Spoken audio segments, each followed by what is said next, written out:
ৰাজ্য চৰকাৰৰ উদ্যোগ বাণিজ্য আৰু ৰাজহুৱা প্ৰতিষ্ঠান বিভাগৰ দ্বাৰা 28 ছেপ্টেম্বৰৰ পৰা 8 অক্টোবৰলৈ অসমৰ উদ্যোগীসকলক এখন বজাৰ দিয়াৰ উদ্দেশ্যে আৰম্ভ কৰা হৈছে বাণিজ্য মেলা। উদ্যোগ মন্ত্ৰী বিমল বৰাই সন্ধিয়া ফিটা কাটি শুভাৰম্ভ কৰা বাণিজ্য মেলাত দেশ-বিদেশৰ লগতে ৰাজ্যখনৰ প্ৰায় 140খন বিপণী অংশগ্ৰহণ কৰিছে। অসম চৰকাৰৰ উদ্যোগ বাণিজ্য আৰু ৰাজহুৱা প্ৰতিষ্ঠান বিভাগৰ সহযোগত অসম বাণিজ্য উন্নয়ন সংস্থাই ডিব্ৰুগড়ৰ পাছত তেজপুৰ, নলবাৰী, গুৱাহাটী, শিলচৰ আৰু কোকৰাঝাৰত বাণিজ্য মেলা প্ৰদৰ্শনী আৰু বিক্ৰীৰ লগতে স্থানীয় যুৱক-যুৱতীসকলক প্ৰশিক্ষণ প্ৰদান কৰিব।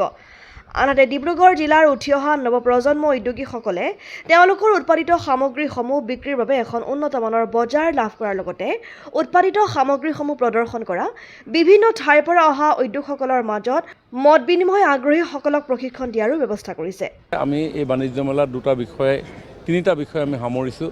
বিভিন্ন ধৰণৰ স্কিল ট্ৰেইনিং ইয়াত অনুষ্ঠিত হ'ব। এই 10 দিনত বিভিন্ন প্ৰশিক্ষকে ঘৰতে উৎপাদন কৰিব পৰা কিছু সামগ্ৰীৰ বিষয়ে প্ৰশিক্ষাৰ্থীসকলক অৱগত কৰিব পাৰিব আৰু কম মূলধনৰ বিপৰীতে তেওঁলোকে সেইবিলাক স্বাৱলম্বিতাৰে আগবাঢ়িব পাৰিব।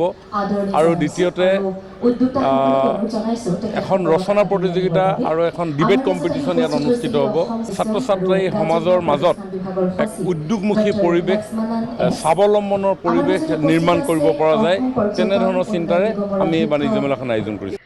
অন্যহাতে কোটিটকীয়া পেণ্ডেল আৰু জাক-জমকতাৰে ৰাজ্য চৰকাৰৰ উদ্যোগ বাণিজ্য আৰু ৰাজহুৱা প্ৰতিষ্ঠান বিভাগৰ দ্বাৰা আয়োজিত বাণিজ্য মেলাত থলুৱা উদ্যমীসকল উপকৃত কৰা বুলি মন্ত্ৰীগৰাকীয়ে ঘোষণা কৰিলেও বহিৰাজ্যৰ ব্যৱসায়ীকে ৰঙা দলিচা পাৰি দিয়া বুলি গুৰুতৰ অভিযোগ উত্থাপিত হৈছে।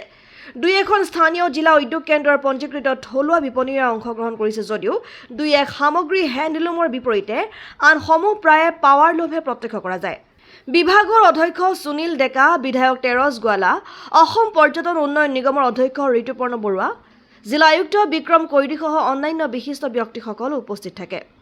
আনহাতে উদ্বোধনী অনুষ্ঠানৰ পাছতে বৰবিহুৱা জিতেন দাসৰ নেতৃত্বত বিহু প্ৰদৰ্শনৰ লগতে সাংস্কৃতিক অনুষ্ঠান অনুষ্ঠিত হয়।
News desk report Dibrugarh.